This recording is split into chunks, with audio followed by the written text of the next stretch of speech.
When the Red Earth called, the first immigrants in Nigeria.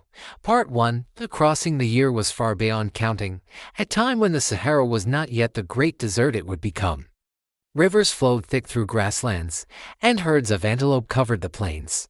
From the eastern highlands, a small band of families followed the slow bend of a river they called Ena, carrying memories of floods and famine.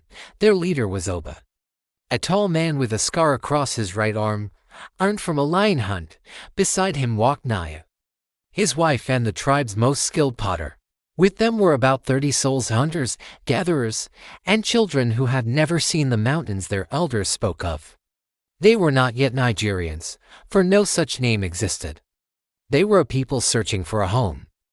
Oral historians might later trace their kind to the ancestors of the Nok, the mysterious Iron Age culture that would flourish in the Central Plateau millennia later. After moons of travel, Oba's people reached a land of red earth and tall fig trees. The river here was wide and gentle. Fish leapt in its shallows. Naya knelt, dipped her fingers into the clay, and smiled. "This soil will hold fire," she said, meaning it could be shaped into pots. They made camp beside the river. Hunters tracked bushbuck through the forest, while Naya and the other women began shaping the first clay bowls. The air smelled of wood smoke and wet earth. They called the place Anoko, the River of Beginning. Part 2, the meeting one afternoon.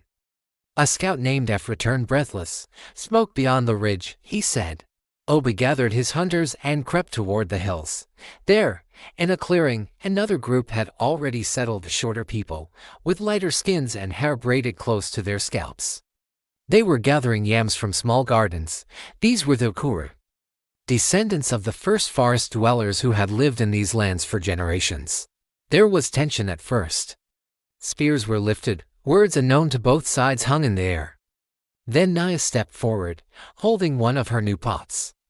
She set it down and poured clean water into it, a gesture of peace. The Ukuru leader, Teni, tasted the water, then smiled. From that day, the two peoples began to trade clay for yams, stone tools for woven baskets. Slowly, words blended, customs merged, and children played across the riverbank without fear.